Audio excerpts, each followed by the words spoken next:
And welcome to the latest episode, 101, of the Racing Podblast with me, Tony Mack, and Ben Aiken from Narrowing the Field.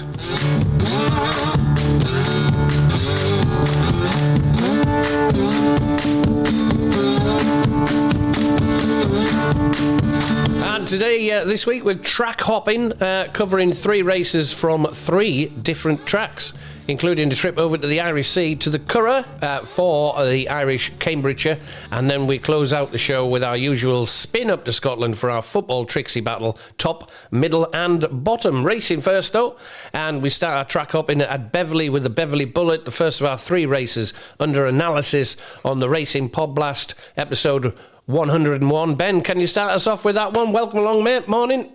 Morning, Tony. Yeah, Beverley Bullet, just 7 runners for the Bullet this year, but still an intriguing puzzle all the same, and not an easy puzzle to figure out either. I eventually narrowed it down to Democracy Dilemma and Staincliffe. Democracy Dilemma looks the likely pace angle here. Stall 3, good spot for him to break from, grab the rail. 5 furlongs and a flat track, or the all-weather are the conditions he wants. All 6 of his wins have come under such conditions. And his trainer, Robert Cowell, he's got some solid stats at Beverley in Class 1 to Class 4 contests on good to softer, quicker ground, and with runners that start at a single figure SP. 6 winners in 2 places from 10 qualifiers, pulling in over 21 points profit since 2014. Democracy Dilemma has been in good form this season since moving from the David Evans yard, and I think Robert Cowell can get more from the horse yet, so I do like his chances here. Democracy Dilemma. Staincliffe is the one we know less about, as she's only had 3 previous starts.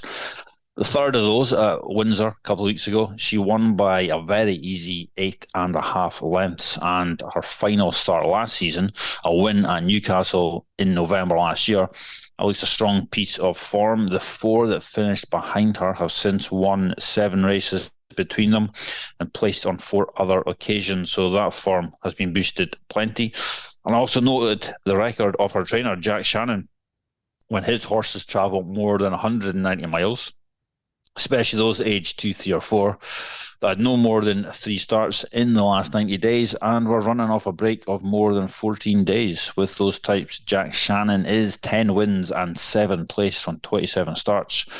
37% win strike rate, 63% win and place strike rate, and over 44 points profit. Stats that Staincliffe meets with here. And I'd probably take a swing at both of that to Democracy Dilemma and Staincliffe. I've no real desire to pick one over the other. So Democracy Dilemma and Staincliffe for me in the Bullet. Tony, what do you have?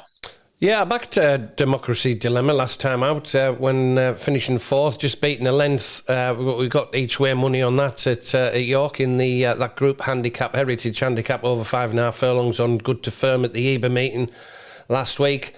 I think he raced far side and led overall, so he was on the right side of the draw there of the 22 runners, but just didn't make it. But he's, as you say, he's got a big chance tomorrow. And I've never seen a race where I wouldn't be surprised if any of them won.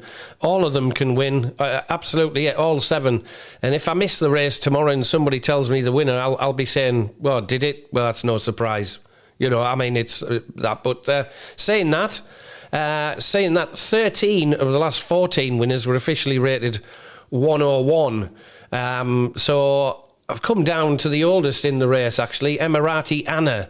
Not beaten Farn, certainly not disgraced in the King's Stand at Ascot, at Royal Ascot. Spent the winter abroad, including a win in the 180k Doha Sprint, beating 8 rivals in February, including a couple of Wathnan Racing purchases and Godolphin's Mischief Magic. Good to firm will suit Emirati Anna tomorrow in this, and I think it's a decent old price here. It's around 7-1. Jamie Osborne. Dougie Costello's riding out of his skin for Godolphin. There must be a job up for grabs or something at the minute, is Dougie, and fair play to him as well. But he's riding for Jamie Osborne tomorrow on the colours of Barrett Racing. Emirati Anna, for me, will be the only one for me at the minute. Now you've mentioned Democracy Dilemma, and seeing as I backed him last time out, I will be probably going that way with you there, Ben, for tomorrow. So on to our next race is at Chester. Tight turns of Chester, 7.5 furlongs. The Livescorebet handicap for 3-year-olds plus Class 2 contest at offered 240. Ben, your thoughts on this one? Yeah, always a well-supported race, this one. This is actually the largest field since 16 went to the post in the 2006 renewal. There could be plenty of argy-bargy in this one. No surprise to see only one horse has won from quarter 4 of the draw in the past 27 renewals. In the last 12 renewals, only one horse has won from the top half of the draw. So, as is often the case at Chester, wide can be a tricky place to be winning from. For short list purposes, I managed to narrow the field down to 5. Curragh the 1, Under Siege, Too Tempting, Physique and Spirit Genie. Physique is the one of the potential pace angles. He comes here off the back of winning at Galway at the start of the month. That came on heavy ground, but I don't think this quicker ground will be an issue. He almost won on Good to Farm at Killarney in July, and he also has some solid piece of form on quicker ground from when he was trained by the Coles as a 2 and 3-year-old. So he looks adaptable when it comes to the ground. He's a horse that is at his best in the second half of the year. His form in July to October is 2 wins, 3 seconds, and a 5th from 6 starts. In June or earlier, he's 0 wins and 2 places from 9 starts. So he's banging his prime months just now, and he looks a shade overpriced at 12 to 1. Spirit Genie for Jenny Candlish catches the eye due to the current form of the yard. The last 5 runners for Jenny Candlish have returned 4 wins and a 2nd, and her yard looks to be hitting a bit of a purple patch right now. She also does well at Chester with limited runners, especially in handicaps over less than 1 mile 5 and with horses returning off breaks of 49 days or less. With those types, the trainer is 5 winners and 5 placed from 19 runners, a 53% winning place strike rate, and each way returns of over 25 points. Spirit Genie won over 7 furlongs at Chester earlier in the season, and he could get involved in this at tasty prices. And Under Siege is the other I want to cover from the shortlist. He's seriously unexposed after only 4 previous starts, and he makes his handicap debut here. His trainer, Andrew Balding, has some solid stats since 2017 with his 3-year-olds on handicap debut in July and August. They were running off a break of 42 days or less and won last time out. Balding is 11 winners and 2 placed from 21 qualifiers with those types, a 52% win strike rate and over 24 points profit. Under Siege fits those stats here. His chances are further highlighted by the fact he finished 1.5 lengths behind the Willie Haggis trained Economics on his racecourse debut back in April. Economics, who has since gone on to impressively win the Dante and the Group 2 in France. Economics is now rated 121. Under Siege runs here off 94 and also gets the 3-year-old allowance. And Under Siege is the standout in the race. The Balding stats are strongly in his favour. He brings that Economics form line to the table. He's potentially very, very well treated on handicap debut. And I'm surprised he isn't clear favourite for this. He isn't right now at time of recording. So Under Siege for me.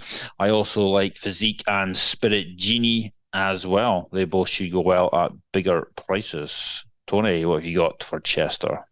I'm with you on Under Siege, mate. I like the way that Andrew Balding is performing at the minute, and also he gets on well, of course, with David Probert, who stood in for O'Shane Murphy when he was banned, and he's still very much part of the scene of Andrew Balding's yard is David Probert, and it's a big price, isn't it? 13 to 2 for Under Siege, owned by Clipper Logistics, called by Wootton Bassett out of a Zebedee mare, plenty speed as well in that sort of breeding as well, and won last time out at Chelmsford. With you on that one, mate. The other 2 of mine are Too Tempting, which won for me earlier in the season. Can't remember whether it was the Epsom win on Derby Day or in May rather, or was it at Sandown? It might have been the one at Sandown, I think, where he just won by a neck beating 14 rivals off a mark of 93. He's on a mark of 95 here. Rob Hornby takes the ride here. It takes over from David Egan. I do like Too Tempting.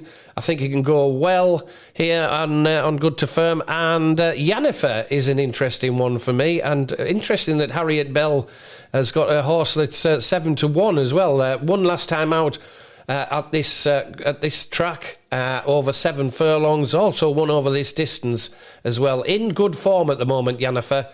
And first, second and third over course and distance as well. Second of 12, beaten 3/4 of a length in September 2022.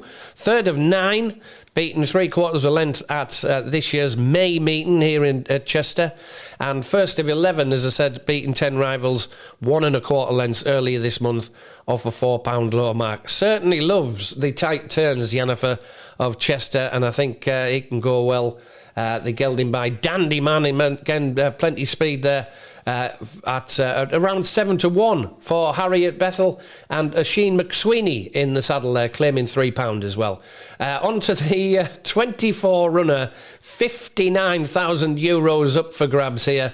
The Paddy Power supporting cancer trials, Irish Cambridgeshire, offered 435. Ben, over to you. 24 runner Irish handicaps, my bread and butter.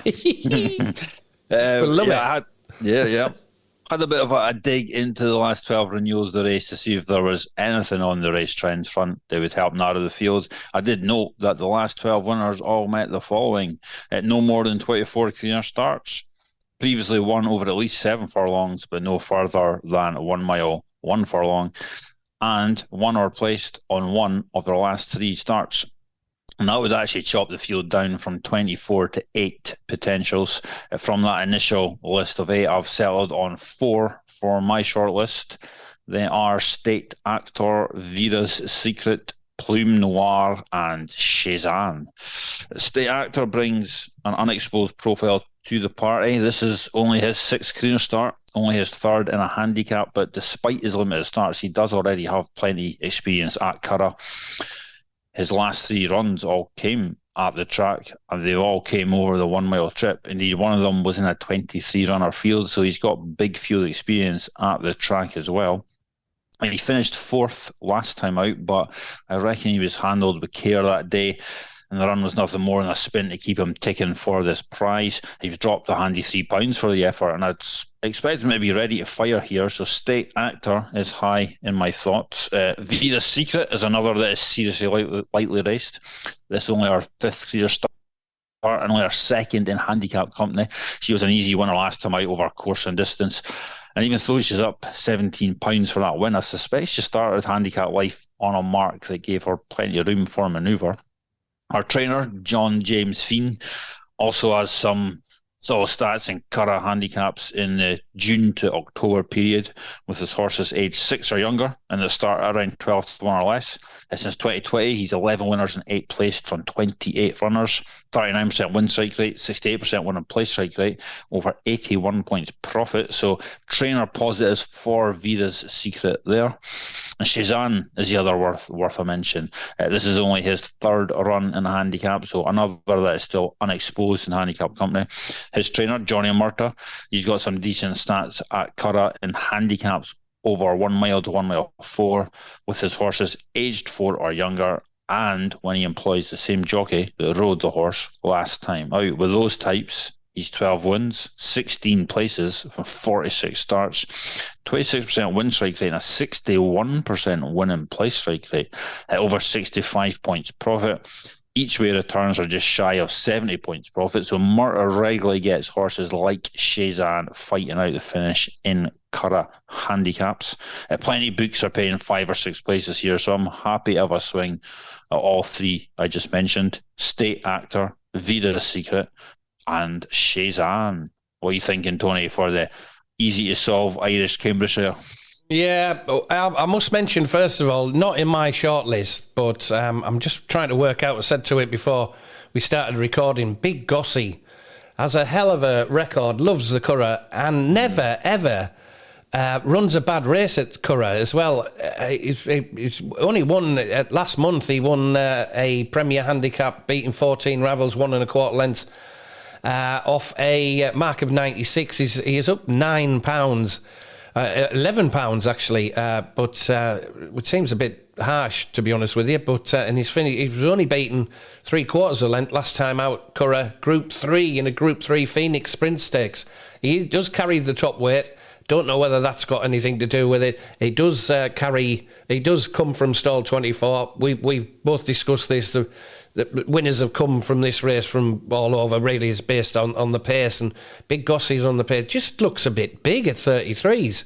I mean, he's down at 25s for the likes of Ladbrokes and Corals, but 33s with 6 places up for grabs looks a bit big, even though I'm sort of, obviously I'll have to play him now, but Soaring Monarch is on my shortlist, running well in defeat at the Galway Festival, not disgraced on the 1st of August, earlier this month, at the Galway over a mile and half a furlong.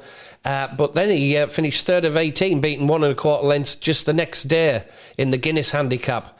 And that's decent form, that, finishing 3rd of 18, beating 1 1/4 lengths.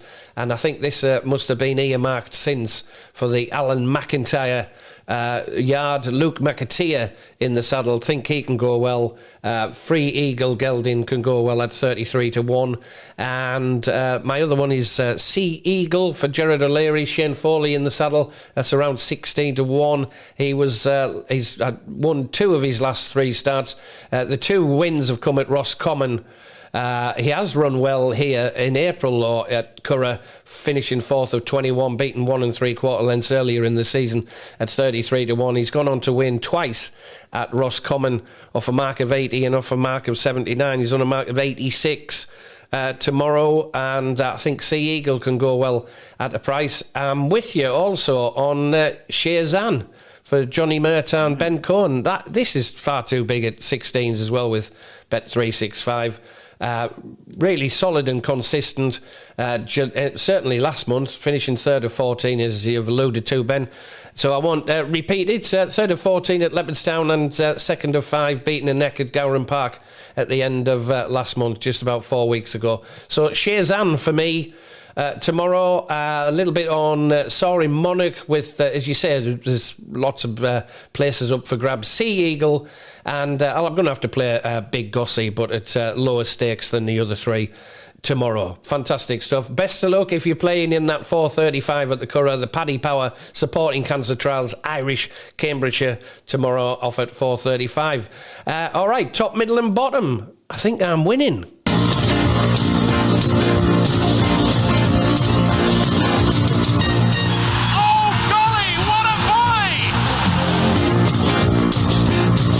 Thing about loving football is you cannot explain why you love it. It just happens.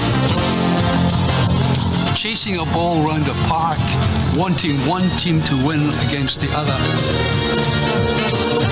El Mahoney, right foot, whips it. Oh, jeez, peeps, man. What sort of person celebrates being in front and he's at 11.23 down? Hey, it's all part of the game, isn't it? It's all part of the game. It's yeah. My usual slow starting self picked off no winners last week. I had another -4 to tally. I've been here before, so I'm not panicking yet. Absolutely. Last week, Tony, you managed to land 2 winners, small profit of plus 0.77. A ship steadier. Something to build on, mate. Something to build on. Current totals. Charlie just rolled into the heater because he's a numpty. Anyway, he's fine. Is he all right? Yes, yeah, he's fine. Current totals, me minus 12.82, Tony minus 11.23. So you are in the lead. Before my picks this week, just a quick thing. I read a comment that Big Dunk made after Cali Thistle drew at Kelly Hearts last week. After the match, he said, "The pitch, if you can call it a pitch, is like my granny's carpet from the 1950s. It is so bad, it was bone dry, and you can't pass the ball in it. And I think it sums up Scottish football perfectly. Even the fake pitches are shite. Oh, dear. I mean, like his granny's carpet from the 1950s. Quality big dunk. Anyway, my top, middle, and bottom this week is top Scottish Championship. Ayr to beat Dunfermline at 17-20. Two teams on very different paths just now. Ayr have won their first 4 league matches. Dunfermline have lost their first 3. Don't see that changing here. To add to Dunfermline's worries, they've lost their last 6 competitive matches. They've scored only once. I think Ayr will likely pile on the misery here. Middle Scottish First Division, Stenhousemuir to beat Annan at 5-4. Stenhousemuir have won their 2 home matches so far. They've lost their 2 away matches. I think it'll likely be their home form they rely on to keep them in the league, so I'll take them to see off Annan here. Annan have made a decent start, but they struggled on the road last season, and I can see that happen again this year.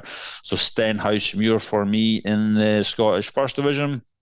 And bottom, Scottish Second Division, the Spartans to beat Stirling at 29-20. Spartans had to settle for a draw against Peterhead last week, but that took their unbeaten run to 7, and they can get back to winning ways here against Stirling. Stirling, who have been fairly in and out so far this season, they're coming in off the back of a 4-0 humping against East Fife last week. So the Spartans, for me, it gives me a top, middle, and bottom of top, Ayr, middle, Stenhousemuir, and bottom, the Spartans. Tony, what you got? I'm going to solidify my success from last week. I'm going Ayr away at Dunfermline, 17-20. They're in the Championship and League One. Cove at home to Montrose, 31-20. Cove at home to Montrose, 31-20. Clyde away at East Fife, 19-10. Keep the faith, keep the faith, man, for goodness sakes. Clyde away at, so we got Ayr away at Dunfermline, 17-20. Cove at home to Montrose, 31-20. Clyde away at East Fife, 19-10. Disgraceful price for the an insulting price for the mighty Clyde as we start the season from tomorrow. Many thanks for listening. Latest edition of the Racing Podblast, episode 101.